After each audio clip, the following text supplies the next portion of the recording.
ambayo tunayopata.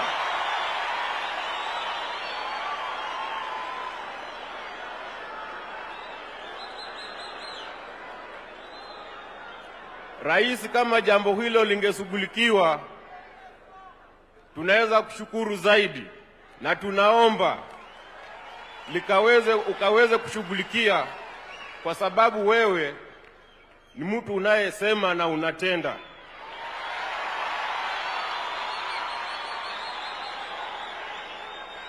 Na tunayo imani ya kwamba kwa siku ya leo tunapotoka mahali hapa, tutatoka kwa furaha, kwa sababu utakuwa umesema na itatendeka.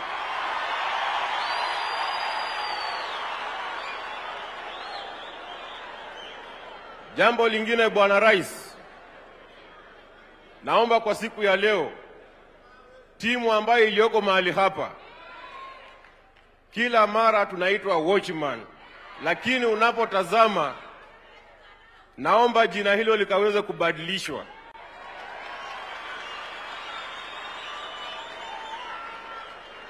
Tukaweze kuitwa security officers, kwa sababu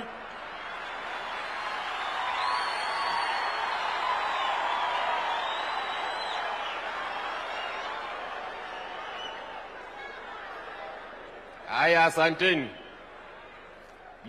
Litakapobadilishwa, hata nasi mahali tunapofanya kazi tutakuwa na heshima.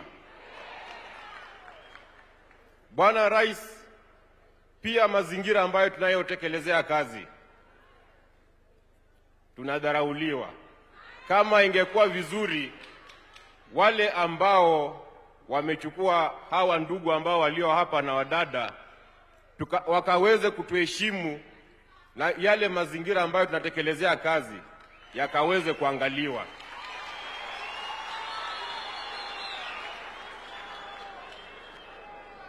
Tunaomba Bwana Rais ukaweze kutusaidia mahali hapo, lakini sana sana Bwana Rais, mshahara.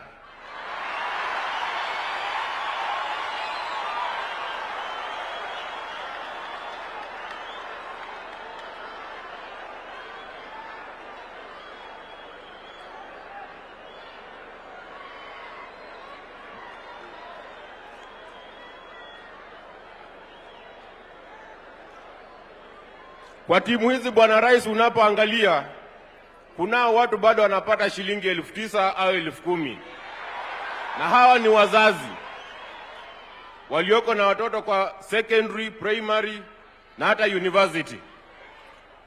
Unaangalia hiyo mshahara yezi kidi maisha yake.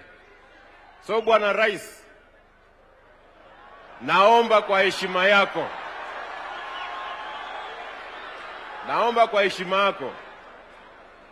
unapoangalia hapa, hawa watu wote wako nyuma yako,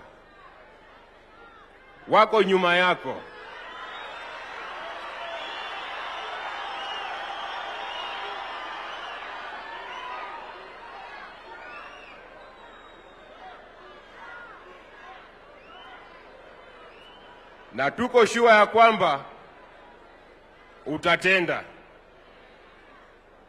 Na kwa siku ya leo, wacha tukawe na furaha kama security officers.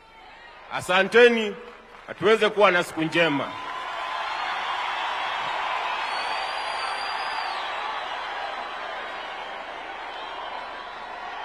Asante sana Bwana Martin.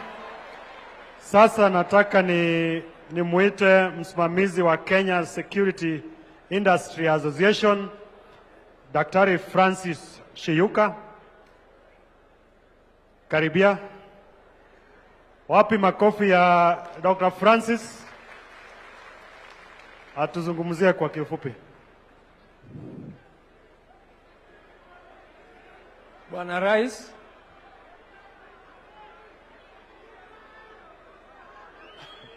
Bwana Rais, all protocols observed. Mimi nasimama hapa